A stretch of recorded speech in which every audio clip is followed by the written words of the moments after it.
Hello everybody, this is tips and tricks to getting cheap Breyers. Okay, tip number 1, when you go like to a mall or something, I always bring my books. I just grabbed a 2010, because then you can read about in the box how they can get scratched and stuff, and you can read about sizes, and you can, like, I check off horses that I want. And then you have a strict guide so you don't go overboard. So that's one thing. I tend to go overboard. I'm like, oh my gosh, I want this one, this one, this one, and this one. You just check off the ones you want, but as you can see, I haven't checked off all of them.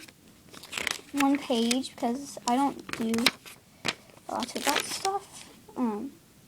Circle some of these.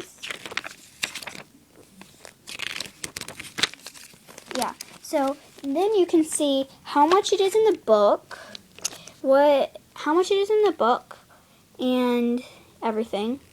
So then you know that you're getting a good price if you have a lower price than it is in the book. And then, oh, there's Cupid. Sorry, that was kind of random.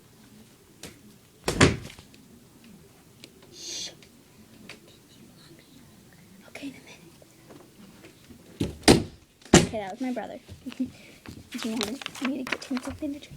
Okay, so then you can go like, oh my gosh, and you can read everything you need about Breyers. And I suggest getting the Breyer Horses catalog. It's really good. It has all sorts of stuff about Breyers.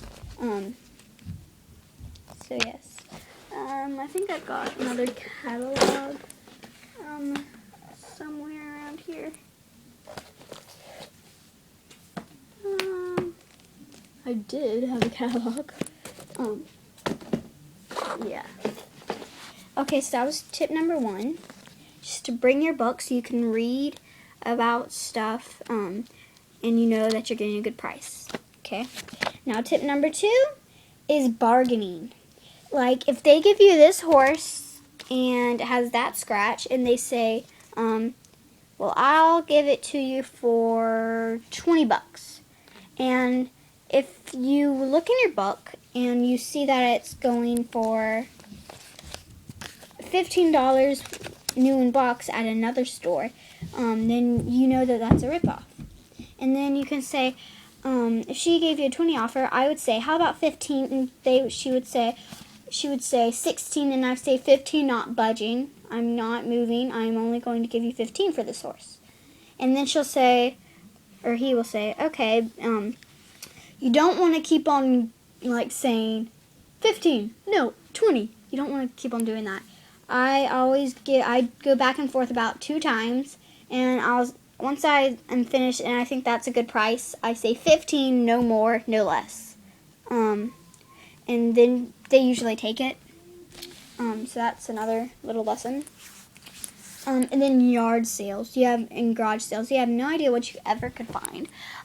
These, I found these little signs that said welcome and stuff. Oops, sticky background.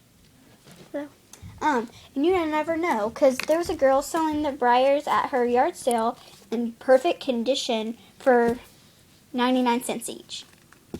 But I had all the Breyers, and they were classic cinemas.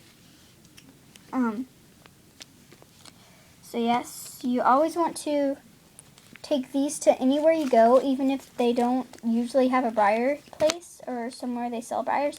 They could have just introduced a place that had Breyers and stuff, and you want to know good prices and everything.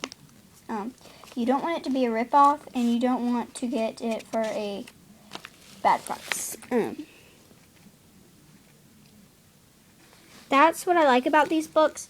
It's not one of those magazines that stuff. This has actually very interesting stuff in it that you need to know if you're a Breyer collector.